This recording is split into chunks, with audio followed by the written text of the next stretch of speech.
Praise the lord. ఒకరోజు సాధు సుందర్ సింగ్ అయ్యగారు ఒక అడవి దగ్గర నడుచుకుంటూ వెళ్తా ఉన్నారు.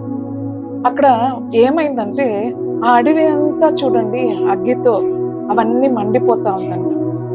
ఈయన ఎలాగైనా ఆ అగ్గిని అంతా ఆర్పాలి అనుకుంటే ఏమి ఆయనకి చేయడానికి కాలేదు.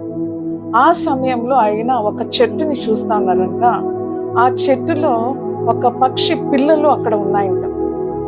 ఈయన ఎలాగన్నా దాన్ని అగ్గి నుంచి తప్పించాలని ఆయన ఎంతో ప్రయత్నం చేస్తా ఉన్నారు. కానీ అగ్గి ఎక్కువగా ఉంది. ఆ సమయంలో ఆ పక్షి పిల్లల తల్లి అక్కడికి వచ్చింది. అక్కడికి వచ్చి ఆ పిల్లల్ని తన రెక్కలతో తీసుకుందంట. రెక్కలతో తీసుకొని ఆ చెట్టు నుంచి అలాగే బయటికి తీసుకొని వచ్చి వాటిని కాపాడిందంట. హల్లెలూయా. కాపాడుతూ కాపాడుతూ ఆ తల్లి అలాగే చనిపోయింది అక్కడ.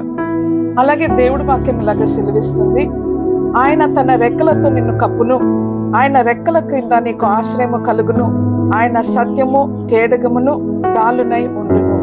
కీర్తనలు 91:4 వాక్యం. దేవుడు ఎలాగ పక్షి రాజు తన పిల్లల్ని కాపాడుతుందో అలాగే మిమ్మల్ని కూడా దేవుడు కాపాడుతారు. దేవుడు ఈ సందేశం మూలకంగా మీతో మాట్లాడుతూ ఉన్నారు. అన్ని అపాయం నుంచి మిమ్మల్ని దేవుడు తప్పిస్తారు. దేవుడు మిమ్మల్ని దీవించును గాక. ఆమేన్.